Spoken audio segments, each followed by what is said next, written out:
It's funny how quiet a neighborhood can seem when you first move in.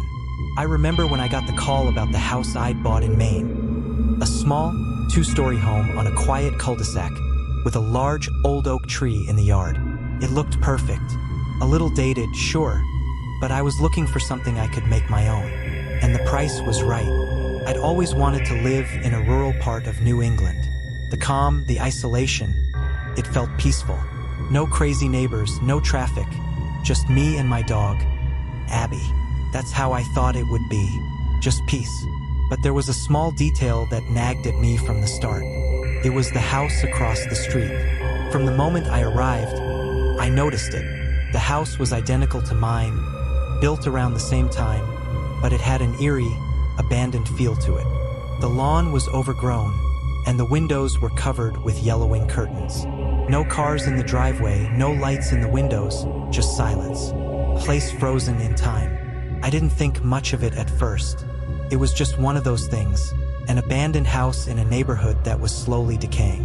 It wasn't the most important thing to worry about when I had my own house to get settled in. But then, a few days after moving in, I saw her.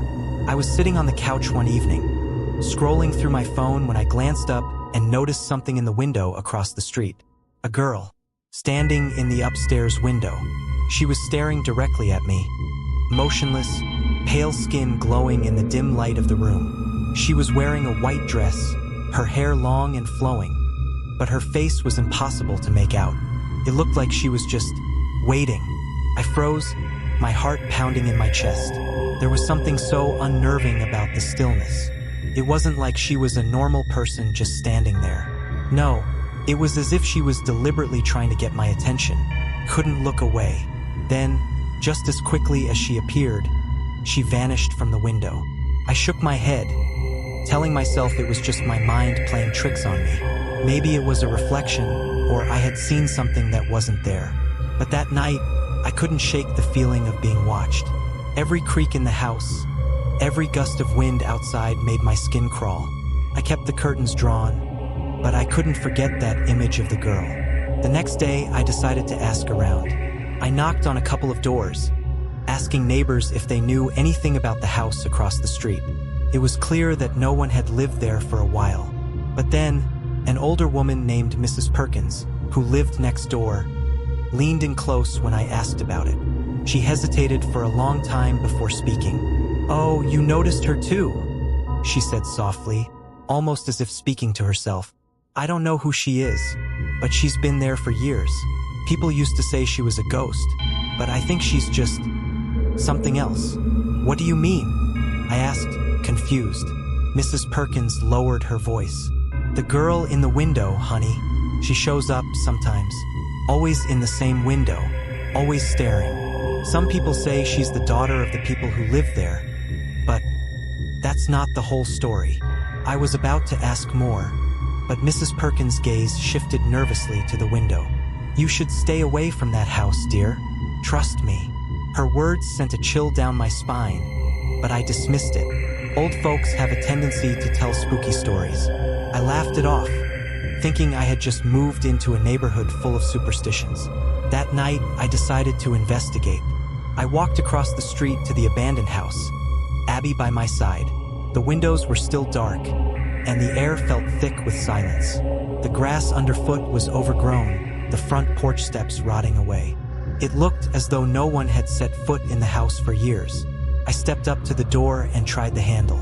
To my surprise, it opened easily, the hinges creaking loudly as I pushed it open.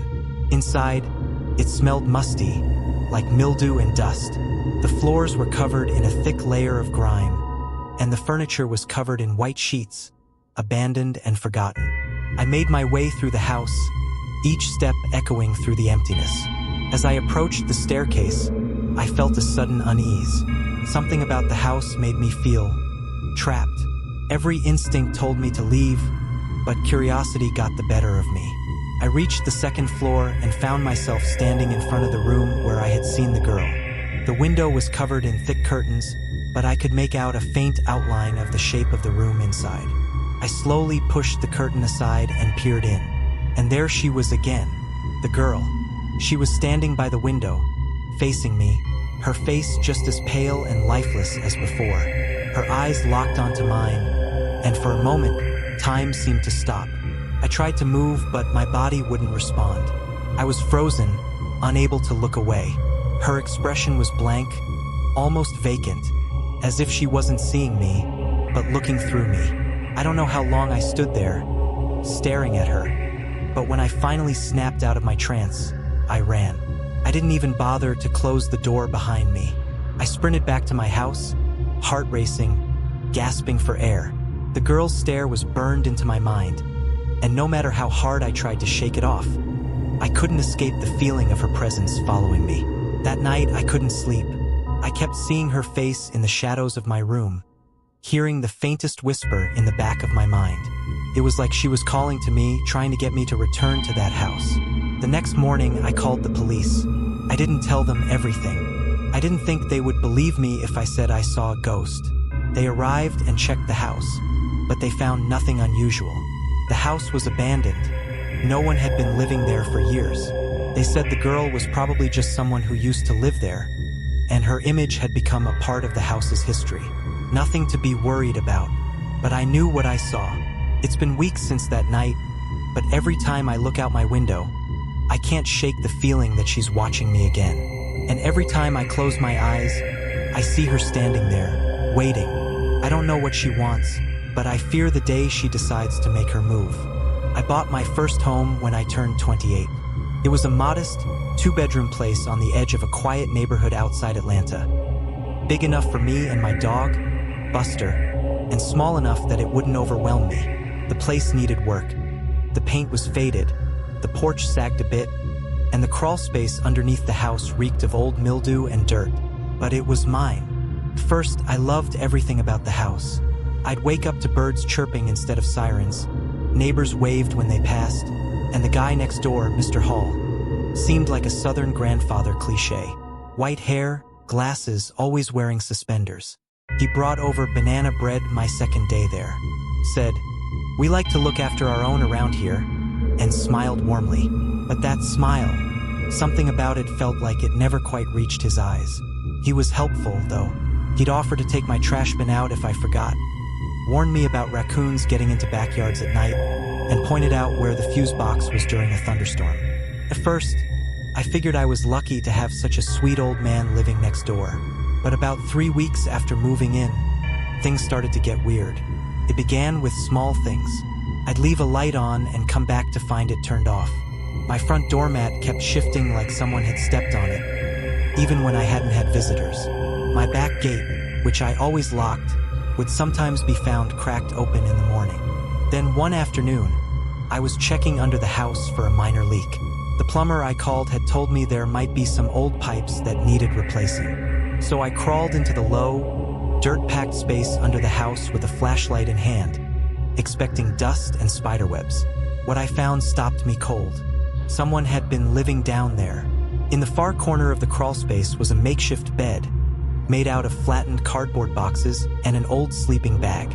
There were crumpled snack wrappers, granola bars, empty water bottles, and a small, leather-bound notebook. I hesitated before opening it, but curiosity got the best of me. Inside were pages of notes, meticulous, handwritten observations about me. She leaves for work at 7:43 a.m. sharp. Blue dress, 4/3. Looks good in it. Back door unlocked. Opportunity. Talked on the phone for 43 minutes. Laughed a lot. Brought home male friend. Stayed 3 hours. My blood ran cold. It wasn't just creepy, it was obsessive. Whoever wrote this had been studying me. And the worst part? The back few pages were labeled plans. Friday, 2 a.m. Back window. Watch first. Don't rush. Quiet tools only. Check drawer for knife. I didn't even realize I was backing out of the crawl space until my head hit the underside of the house. I scrambled out and ran straight into my house, slamming the door behind me. My heart wouldn't stop pounding. I checked all the locks, closed every curtain. I didn't sleep that night. Instead, I reviewed my security camera footage from the last 2 weeks. I'd installed 2 small Wi-Fi cams on the front and back porches. Mostly, they just captured squirrels or the occasional delivery driver. But when I scrolled back to the previous Friday night, something was off. There was a 5-minute gap in the footage, just blank, corrupted pixels between 1:57 and 2:02 a.m. Right when the journal had said, Friday, 2 a.m. I double-checked the other nights. Every time there was a gap, I noticed the same thing, motion alerts but no video. I zoomed in on the frame just before one of those gaps.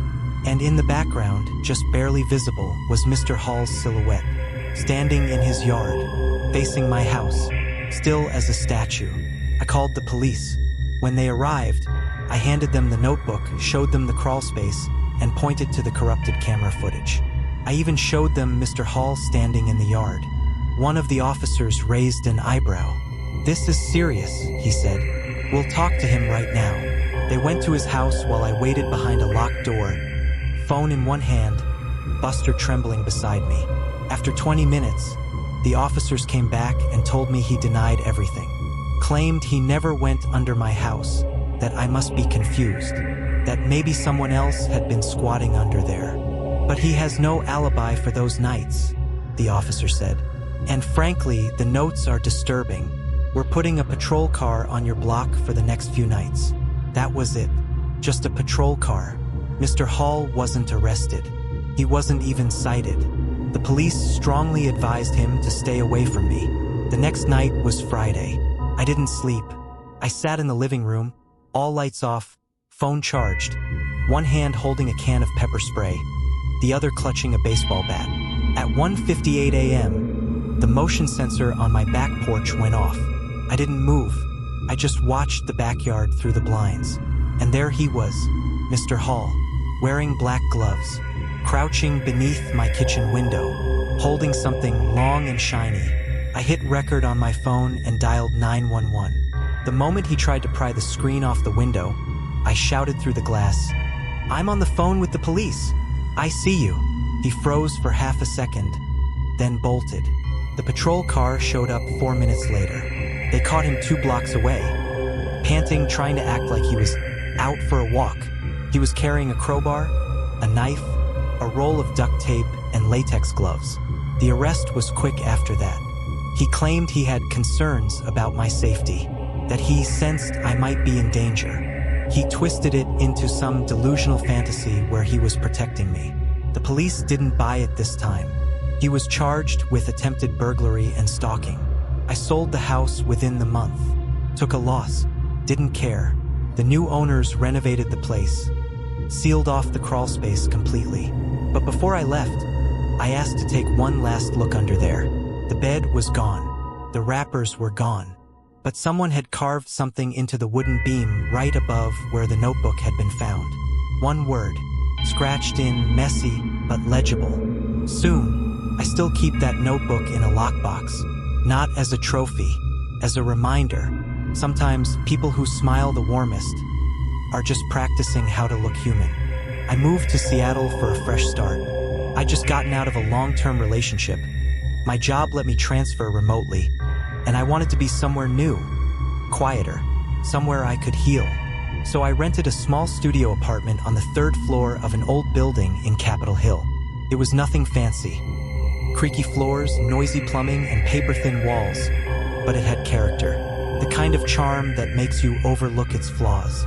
The hallway outside my apartment always felt a bit off though. Dim lights, long shadows, and that old building smell. Mildew mixed with something metallic. I chalked it up to age and my overactive imagination. My across-the-hall neighbor introduced himself the day I moved in. His name was Doug, mid-40s, balding, with a hunched posture like he'd spent years bending over a desk. He wore the same zip-up hoodie every time I saw him. The kind of guy who looked like he lived off canned soup and cigarettes. "Welcome," he said, his voice gravelly. "Quiet building. You'll like it here." I nodded politely, thanked him, and closed the door. From the very first night, I felt like I wasn't alone in the apartment. Not haunted, just observed. There was always this strange feeling, especially when I was lying in bed, like something was hovering just outside my field of vision. First, I figured it was nerves. New city, new place, living alone for the first time in years. I convinced myself it was just the adjustment period. But then came the dreams. Every other night, I'd have the same one. I'd wake up in the middle of the night and feel paralyzed, unable to move or scream. I'd hear breathing, not mine, slow, deliberate, coming from inside the room. Then I'd see him, a shadowy figure standing by the door, not moving, just watching. I jolt awake soaked in sweat, my heart pounding so loud I couldn't hear anything else. It wasn't until the third week that things started to cross the line from unsettling to terrifying. One morning, I stepped out of the shower and noticed something strange on the floor just inside my apartment door. Faint muddy boot prints. Not mine. I hadn't worn shoes inside. My front door was locked and bolted, always, and there was no sign of forced entry. I stared at the prints for what felt like minutes. They led in, then back out. I checked the locks, still engaged. I even looked through the peephole, half expecting to see someone staring back. I didn't report it. What would I even say? There's no crime in footprints. But I did install a basic motion detection app on my old phone and left it running overnight, aimed at the front door from the kitchen counter. The next morning, I went through the footage, and I found something. At 2:47 a.m., the front door opened. It opened slowly, like someone was trying not to make a sound. A tall figure stepped inside, wearing a hoodie. Doug. He didn't speak, didn't look around. He just stepped forward, stood near the foot of my bed, and stared at me. He didn't move for 6 whole minutes, just watched. Then he turned and walked out, gently closing the door behind him. I stared at the footage for hours. My hands were shaking. It didn't feel real. It felt like a nightmare I'd somehow captured on film. I called the police immediately. They showed up within an hour. I showed them the footage, but as soon as we tried to open the file again, it was corrupted, glitched, wouldn't play. I swear to this day, it worked fine before they arrived. They took a report, checked the locks, talked to Doug, who of course denied everything. He's probably sleepwalking, one of the officers said. Sleepwalking? I wasn't convinced. I knew what I saw. Doug didn't stumble. He wasn't dazed. He looked calm, focused. That same night, I installed a chain lock and pushed a chair under the knob. I didn't sleep at all. Every sound from the hallway made my skin crawl. At 3:16 a.m., I heard a soft click, the door handle turning. Then, silence. He tried to come in again. I didn't breathe. I didn't move. Just stared at the door for the rest of the night. A kitchen knife clutched in my hand under the covers. The next morning, I went straight to management. The building supervisor was a heavy-set guy named Ron, always eating sunflower seeds and muttering about repairs. I told him everything. The footprints, the footage, the door opening on its own. He nodded slowly, like this wasn't the first time he'd heard something like this. That guy's been here a while, he said. Keeps to himself. But yeah, I've had a couple other tenants complain. Stuff going missing. Doors left unlocked. Creepy vibes. Why haven't you done anything? I asked. He sighed. No proof. Can't evict someone for being weird. I moved out 3 days later. I didn't even wait for the lease to end. I packed everything I could into my car and left. Lost the deposit. Didn't care. But that wasn't the end. A month later, I got a call from an unknown number. It was Doug. I miss watching you sleep, he said. You looked peaceful. I blocked the number. Changed phones. Changed my address to a P.O. box. But I still don't feel safe. I still wake up sometimes at 2:47 a.m. Heart pounding, paralyzed, staring at the door in the dark. And sometimes, just for a split second, I think I hear breathing. Right next to me,